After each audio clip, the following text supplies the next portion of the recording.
Rick, it's a pleasure to have you. Thank you. You work for a great organization, CSIS. I've been working especially on the US-India relationship for many years. It's a great time, an opportune time, I should say, for the relationship. As we advance in technology especially, leveraging technology for the betterment of humanity is the crux of where countries like India try to focus. Your take on how India is evolving, in this case, in terms of leveraging the right technologies? Well, I think we both agree that we want to make sure that there's more diversity of who's producing those technologies. We can't be very over-reliant on China for security reasons, for reasons of pandemic.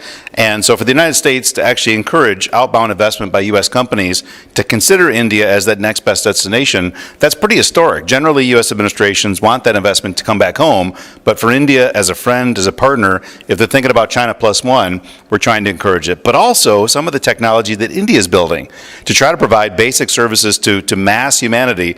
Some of that may not be applicable to the United States, but it certainly will be across Asia, across Africa.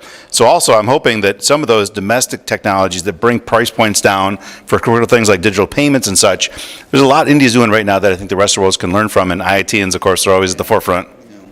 So UP has been a great success.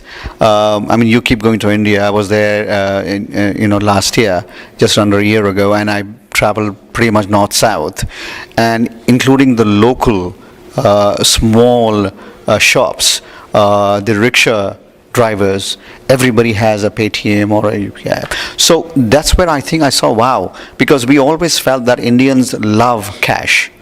And I didn't believe that it would go away so fast, and they're all reliant on this one now. Yeah, you sometimes transition in India. When you stare at it every single day, it feels like nothing's moving. And if you were to duck out and come back 2 years later, you can find in some areas it really took off. The one that really sold me on this was on telecommunications. You know, India, at the time that the Brits left, you had about 1 in every 500 people had a telephone. By the late 90s, when I started working with India, it was about 1 in 100 people.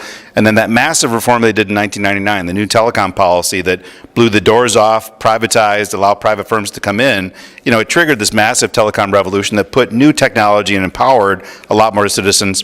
But also that same reform opened up international telephony and telecom and data prices, which also triggered the growth of IT services. So yeah, sometimes when you're staring at it, it feels like it's hardly moving. You take a look away and you look back, and suddenly different areas can zoom. Yeah. Here's the thing.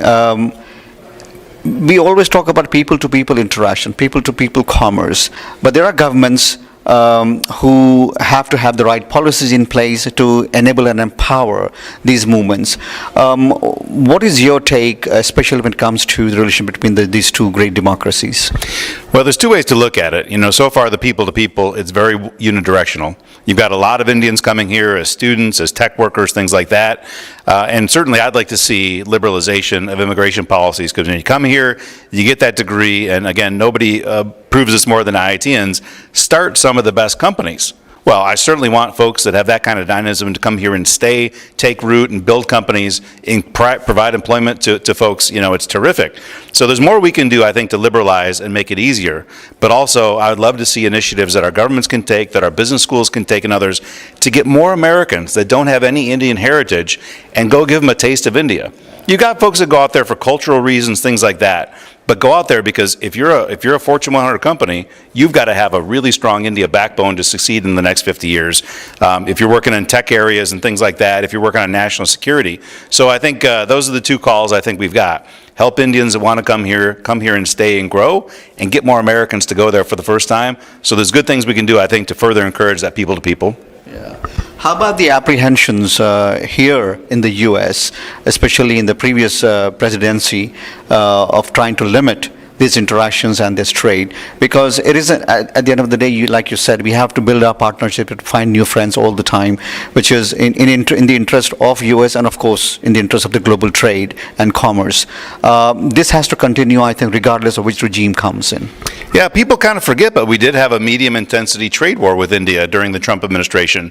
A lot of that's reflective of the fact that India has a massive trade deficit with the world, has to create a lot of low-skilled jobs for people, because half the labor force is still stuck stuck in basic agriculture. And when they start moving to the cities in even larger numbers, having some kind of low-skilled jobs there is going to be critical. So when the Modi government first came in, you did see some protectionist policies on trade to try to give domestic manufacturers more space and time. Now, the Obama administration was happy to kind of ignore that because we had good things happening on security. But the Trump administration was looking to fight most everybody on trade, and India became a big target. Now, I think you've seen a bit of a pause in that and actually a rollback of some of the anti-trade measures we saw. But this is pretty endemic. Both parties in the United States right now are pretty anti-trade. India has taken some anti-trade steps of its own. So I think both sides have got to take right and appropriate steps and hopefully resolve some of these trade barriers so that companies outside those strategic industries that we talked about before, get U.S. companies that are making soaps and shampoos and bicycles and basic stuff, get more companies in those industries to improve, and then we're going to have a more well-balanced trade as well. Great. Thank you. On that note, it's a very positive outlook for both the nations, and why not? There are so many synergies and similarities between these two nations. But you do a fabulous job. Thank you for consistently supporting and encouraging us. Appreciate that. Bahut dhanyavad.